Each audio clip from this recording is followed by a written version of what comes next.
En este video vamos a hablar sobre las características generales del céstodo Taenia solium. Este es un platilminto de particular interés porque ocasiona dos tipos de parasitosis, la teniosis y la cisticercosis. La teniosis es ocasionada por el gusano adulto, mientras que la cisticercosis es ocasionada por la larva. El ciclo de vida del helminto inicia en el intestino delgado del hospedador definitivo, que en este caso es el ser humano. Como buen céstodo, en la parte más distal se encuentran los proglótidos grávidos, y dentro de estos proglótidos grávidos se encuentran los huevos. Los proglótidos grávidos se dispersan en el ambiente usando las heces del hospedador como vehículo de dispersión. Ahí, en el ambiente, son consumidos por el hospedador intermediario, que en este caso es el cerdo. En el estómago del hospedador intermediario, los huevos se eclosionan y se libera la larva oncósfera. Esta larva sale, migra por todo el sistema circulatorio y llega a establecerse en el músculo esquelético o sistema nervioso central, donde se va a convertir en el cisticerco. Recordemos que todas las larvas, de manera genérica, reciben el nombre de metacéstodos cuando estamos hablando de los eucéstoda. Cuando el hospedador definitivo se consume a los cisticercos viables, estos cisticercos se van a desarrollar en el gusano adulto en el intestino delgado del hospedador definitivo. Anatómicamente, el gusano adulto se encuentra en el intestino delgado del ser humano. Puede medir de unos 3 a 4 metros, aunque también se conoce que puede llegar a medir hasta 10 u 11 metros. Habitualmente solamente se encuentra un gusano por hospedador, por lo cual ha recibido el nombre coloquial de solitaria. Y esta solitaria causa la enfermedad gastroentérica que conocemos como teniosis. En esta fotografía lo que observamos es un gusano donde esta es la parte anterior y esta es la parte posterior. En la parte anterior vamos a encontrar al escólex, y en el escólex le vamos a poder observar los órganos de fijación, que son las ventosas y el rostellum. El rostellum está constituido por una doble corona de ganchos, y estos ganchos junto con las ventosas son las que se fijan a la mucosa del hospedador. Recordemos entonces que los proglótidos más anteriores son los proglótidos inmaduros. Los proglótidos del medio son los proglótidos maduros y los posteriores son los proglótidos grávidos. En este dibujo podemos observar los tres segmentos principales del gusano adulto. El escólex, que tiene el tamaño aproximadamente de una cabeza de alfiler. El cuello, que se encarga de producir todos los proglótidos y por eso se le denomina también como órgano estrobilador. Y el estróbilo, que está constituido por todo el conjunto de proglótidos. A saber entonces, tenemos proglótidos inmaduros, proglótidos maduros, donde vamos a poder observar aparato reproductor masculino y aparato reproductor femenino. Cuando los proglótidos se encuentran llenos de huevos y ocupando todo el útero, decimos que se trata de proglótidos grávidos, y estos son los que se dispersan en el ambiente. De particular interés resulta esta fotografía porque podemos observar un proglótido maduro. En negro podemos observar el aparato reproductor masculino y en colores el aparato reproductor femenino. De manera rápida podemos observar todos los folículos testiculares que se unen en un conducto deferente y caen en un poro genital común. Decimos que es común porque aquí se encuentra el aparato reproductor femenino, la vagina, que se va a conducir hacia un ovario trilobulado, donde se encuentra unida hacia el útero y las glándulas vitelinas. Esta, con más detalle, es una fotografía donde podemos observar los 3 lóbulos, 1, 2, 3, del gusano. Y esta es una característica morfológica distintiva de Taenia solium. En esta otra fotografía, lo que podemos observar son todos los folículos testiculares y el conducto deferente.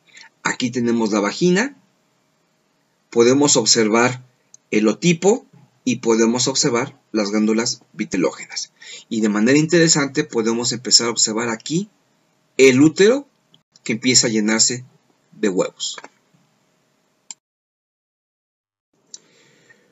Cuando los proglótidos se llenan de huevos, decimos que se convierten en proglótidos grávidos, y entonces el aparato reproductor femenino y el aparato reproductor masculino se reabsorben, dando paso a que el útero empiece a ramificarse y ocupar todo el proglótido. En este caso tenemos una fotografía donde se tiñó el útero con sus diferentes ramas.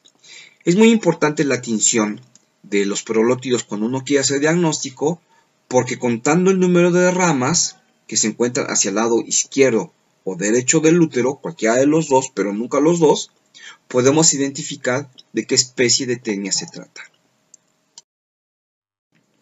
El huevo. El huevo es una estructura esférica que mide de unos 35 a unos 45 micra de diámetro. Tiene una pared con proteína cementante que le da la apariencia de una pared radiada. Enseguida se encuentra el embrióforo, que tiene en su interior vitelo para la nutrición del embrión.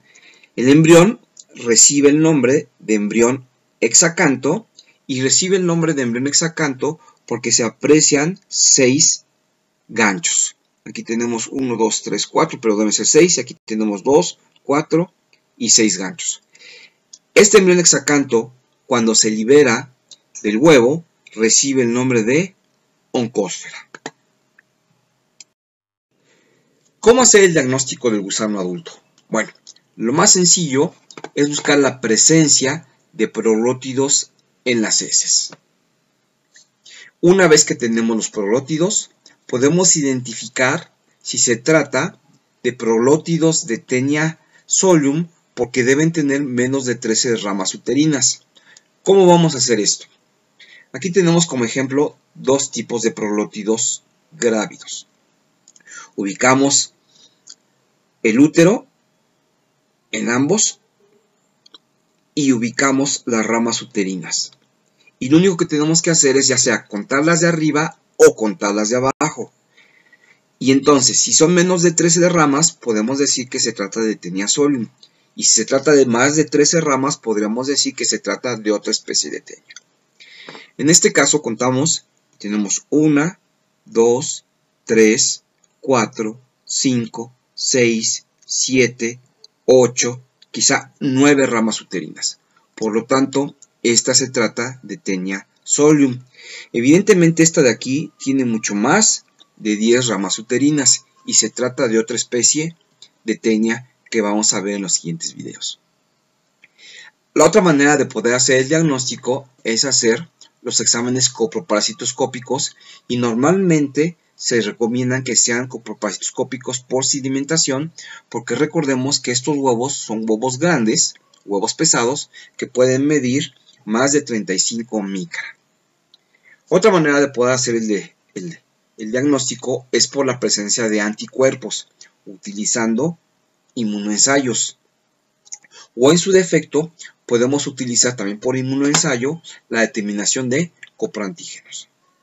La determinación de anticuerpos tiene la ventaja de que me permite identificar que el hospedador ha tenido contacto con el parásito, pero no indica que tenemos una infección activa. En cambio, los coproantígenos lo que hacen es detectar los productos de excreción y secreción del gusano. Actualmente se está estandarizando en muchas partes del mundo un diagnóstico por biología molecular, sobre todo por PCR, para poder diferenciar entre especies, a saber, los huevos de Taenia solium y de sus dos parientes más cercanos, que es Taenia saginata y Taenia asiatica, son idénticos. Así es que en un examen coproparasitoscópico sería muy difícil desde el punto de vista morfológico poder diferenciar la especie.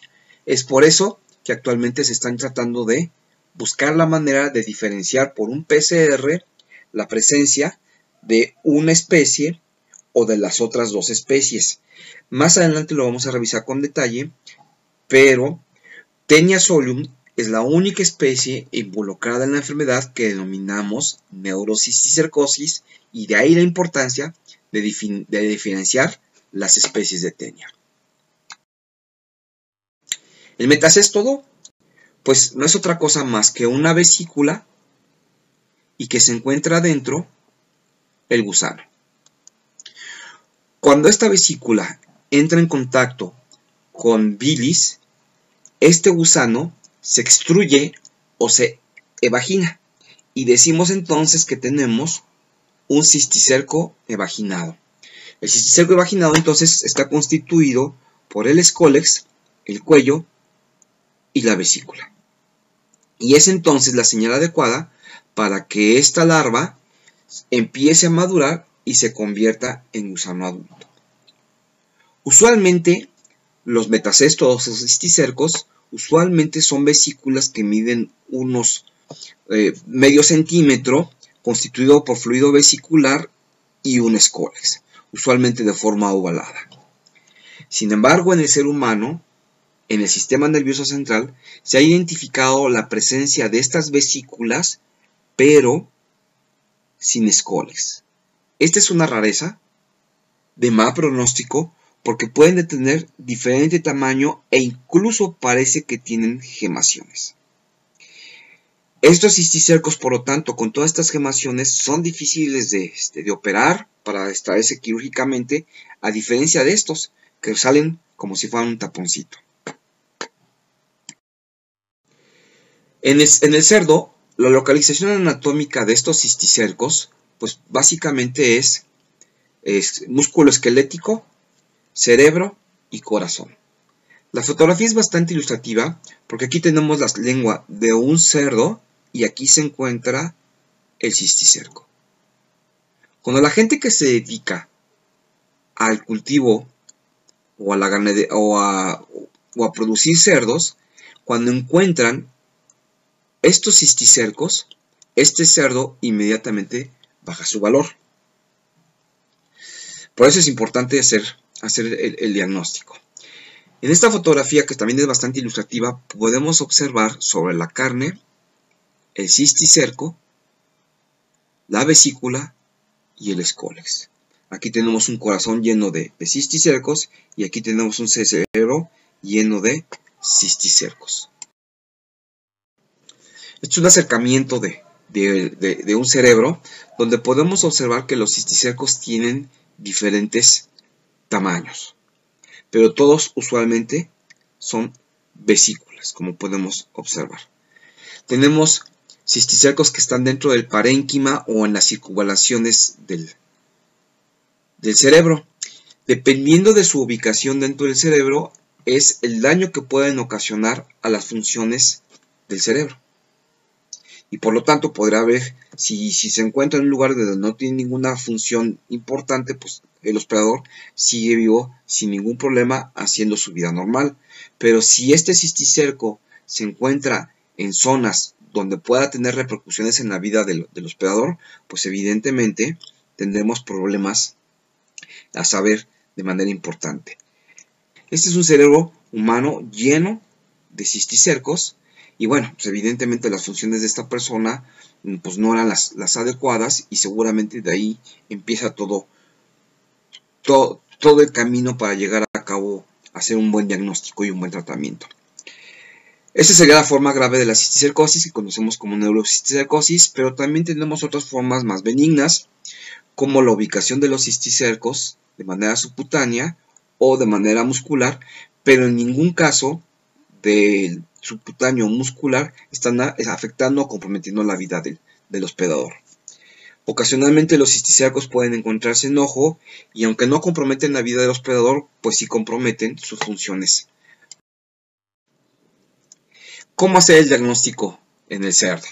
Bueno, como habíamos dicho hace un rato, normalmente cuando la gente que se dedica a la porcicultura toma el cerdo, lo tumba, le saca la lengua y le busca la presencia de cisticercos. Este cisticerco evidentemente baja su valor económico y bueno, será utilizado con otros fines. Cuando se tiene la canal del cerdo, se hacen cortes en la musculatura para buscar la presencia de cisticercos. En la actualidad, estas carnes que tienen cisticercos se decomisan y se incineran, pero en la década de los 70s y quizá de los 60s, la carne con cisticercos, o a saber en ese momento tomatillo o mazahuate, eran muy buscadas porque la gente decía que tenían un sabor muy particular. De hecho, de ahí viene el mote que dicen que las mejores carnes, las mejores carnitas, son las de Michoacán.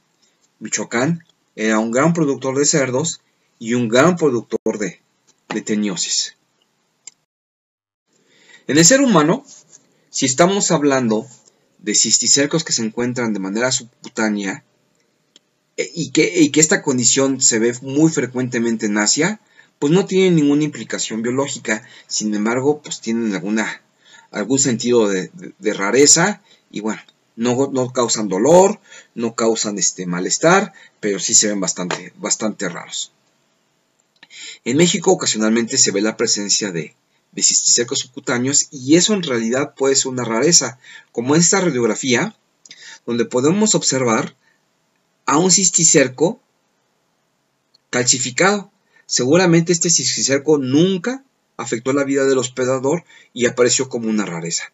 Estas rarezas a veces también se encuentran en las tomografías axiales computarizadas, como en esta donde se aprecia aquí el cisticerco, y ya sea que se busque de manera directa o haya salido como un hallazgo de laboratorio.